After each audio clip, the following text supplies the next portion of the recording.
Bonjour à vous. Comment dépasser ces crises de boulimie alimentaire? Vous le savez, comme je le dis souvent dans la vie, eh bien, il vaut mieux nourrir sa vie plutôt que de nourrir son corps. Et souvent, eh bien, quand on n'est pas bien dans sa vie, quand on est déconnecté de son âme, de qui on est, eh bien, on a tendance à nourrir son corps de plein d'autres choses, que ce soit de la nourriture, mais ça peut être aussi de la cigarette, ça peut être aussi de l'alcool, ça peut être aussi des loisirs tristes ou toute autre chose. Voilà, c'est une compensation par rapport à un vide que nous avons en nous.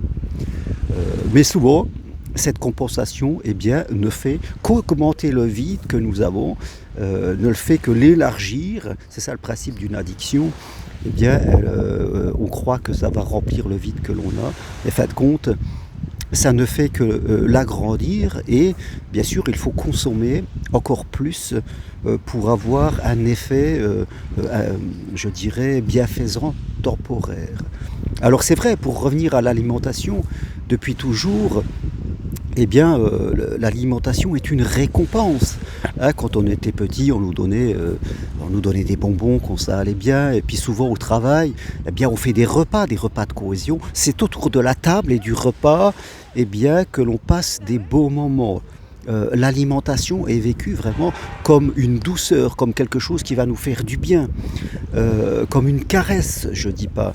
Et il est tout à fait normal que quand on n'est pas bien dans sa vie, eh bien, on puisse grignoter des gâteaux, du chocolat, du fromage, que sais-je. Encore, il est facile d'ouvrir le frigo et autre chose et d'aller consommer pour se faire du bien. C'est à un moment se faire une caresse, je dirais, quelque part, parce qu'on n'est pas bien dans sa vie. Et c'est à partir de là que les choses peuvent évoluer. Hein. Il y a la cause. J'espère que vous m'entendez, il y a un petit peu de vent où je suis. Il y a la cause et il y a le symptôme. La cause, c'est que je ne suis pas bien dans ma vie. Le symptôme, c'est-à-dire la réaction, c'est que j'ai des petites crises de boulimie alimentaire. Donc, bien sûr, on peut travailler sur les crises de boulimie alimentaire, mais il ne faudra pas oublier la cause. Oui, on peut travailler sur le symptôme, mais si on ne travaille pas sur la cause, eh bien, le symptôme risque de revenir, et c'est ce qui arrive souvent.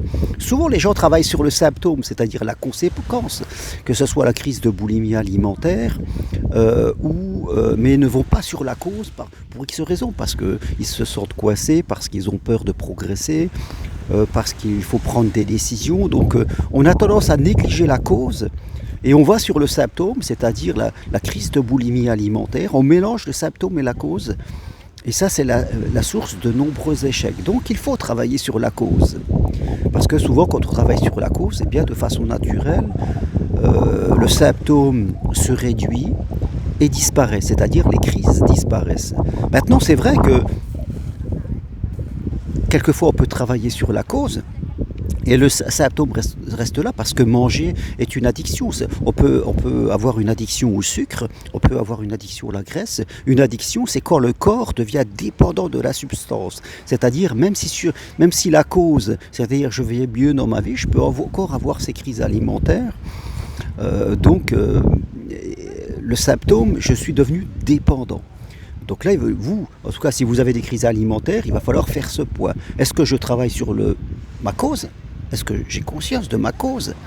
Peut-être que je suis seul en amour, peut-être que je fais un travail qui ne va pas bien, peut-être que je n'ai pas confiance en moi, peut-être que j'ai de mauvais rapports avec les autres. Quelles sont la cause ? Quel est le vide que j'ai en moi qui fait que j'ai besoin d'aller consommer ces crises alimentaires ? Et puis après, vous prenez l'ampleur du symptôme. Est-ce qu'elles sont, ces crises alimentaires sont petites, sont régulières, sont grandes ? Est-ce qu'elles sont encore là si j'ai travaillé sur la cause ? Est-ce que j'ai encore ces crises alimentaires ? Donc là, il faudra faire le point vraiment de la situation entre le symptôme et la cause. C'est très important de faire ces deux choses. Après, bien sûr, pour travailler purement sur le symptôme, c'est-à-dire sur les crises de boulimie alimentaire, eh bien, il faudra réorganiser sa gestion de la nourriture, ne pas laisser des choses en visuel, cacher la nourriture, cacher tout ce qui peut déclencher euh, en tout cas la crise de boulimie, faire attention à ce qu'on achète dans son frigo, prendre plutôt des choses. C'est pas tant la consommation, c'est ce que je consomme. Prendre plutôt des choses qui vont se digérer facilement. Parfois c'est juste un geste, c'est comme fumer, vous voyez ce que je veux dire? Eh bien, on a besoin aussi de se fixer des nouveaux objectifs, être en bonne santé, faire du sport, marcher.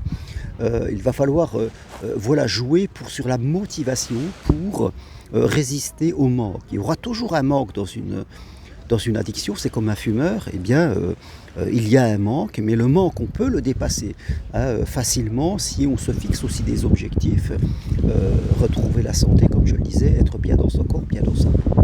Bien sûr, il y a travailler sur la cause, comme je le dirais, j'ai travaillé sur la cause, et puis après, je travaille sur mon corps pour le libérer de sa dépendance à la crise de boulimie, pour se libérer de sa dépendance au sucre et à la graisse et à des comportements que je répète. Donc il va falloir développer de nouveaux comportements, faire aussi des séances d'hypnose peut-être, pour en tout cas reprogrammer un peu son inconscient, des séances d'hypnose, une meilleure gestion de la nourriture, des projets sur la forme physique et sur la santé. Et si vous faites ça, eh bien vous verrez que en quelques semaines, en un mois ou 2 mois, vous allez commencer à avoir une prise de distance par rapport à ces crises. Voilà. L'être humain fonctionne beaucoup par ancrage, c'est-à-dire par répétition de comportements qui sont automatisés. Voilà, si vous développez de nouveaux comportements, au début ils ne sont pas naturels, mais petit à petit, ils vont venir changer les anciens comportements. Voilà, il faut être patient, il faut être un peu persévérant, mais ce qui va nous motiver, parce que c'est une histoire de motivation, pour résister un peu au manque, ce qui va nous motiver, c'est d'avoir travaillé sur la cause. Hein, moi j'ai été fumeur et j'ai arrêté de fumer, j'ai eu du manque dans ma vie, mais c'était souvent, ma motivation était supérieure au manque. Vous voyez, ma motivation était supérieure au manque parce que j'avais travaillé sur ma cause et puis j'avais envie de retrouver une bonne forme physique et de faire attention à ma santé. Maintenant, si vous ne travaillez pas sur la cause, la motivation ne sera pas assez forte pour être supérieure au manque. Donc voilà, il ne faut jamais essayer d'arrêter une addiction pour des mauvaises raisons, ou alors si on n'est pas motivé, ou si c'est les autres qui nous poussent, parce que notre motivation ne sera pas assez forte et on risque de replonger à un moment ou à un autre. Il faut vraiment que ça vienne de nous-mêmes, il faut vraiment qu'on en ait envie. Donc il faut, je dirais, accumuler, travailler sur la cause, et puis travailler sur la santé, sur l'envie d'être mieux, sur le symptôme, et vous verrez que petit à petit, vous allez pouvoir quitter ces crises de boulimie. Maintenant, si vous êtes vraiment trop dépendant, c'est vraiment presque plus qu'une addiction, hein, je dirais comme une drogue, là il va peut-être vous faire accompagner, peut-être aller dans des centres, si vraiment vous avez pris du surpoids important par ces crises de boulimie, il va falloir vraiment vous faire accompagner. De toute façon, un accompagnement est toujours préférable. C'est pas facile de rester super motivé quand on fait les choses tout seul dans son coin, parce que on aura des baisses de forme. Voilà ce que je voulais vous partager là-dessus. Vous pouvez aussi venir marcher sur Compostelle. Eh bien, c'est le meilleur moyen pour retrouver sa forme, pour être motivé, pour faire quelque chose de différent et abandonner ces crises de boulimie, retrouver la forme, se remettre à marcher de façon tranquille. Voilà une bonne chose qui peut vous faire du bien pour travailler en même temps sur la cause et sur le symptôme et travailler sur votre motivation. Voilà, merci à vous, je vous dis à très bientôt. Toutes les infos sur les marches sur mon site germainroncari.com et vous pouvez m'écrire, je vous enverrai tous les programmes avec un grand plaisir. À très bientôt, au revoir.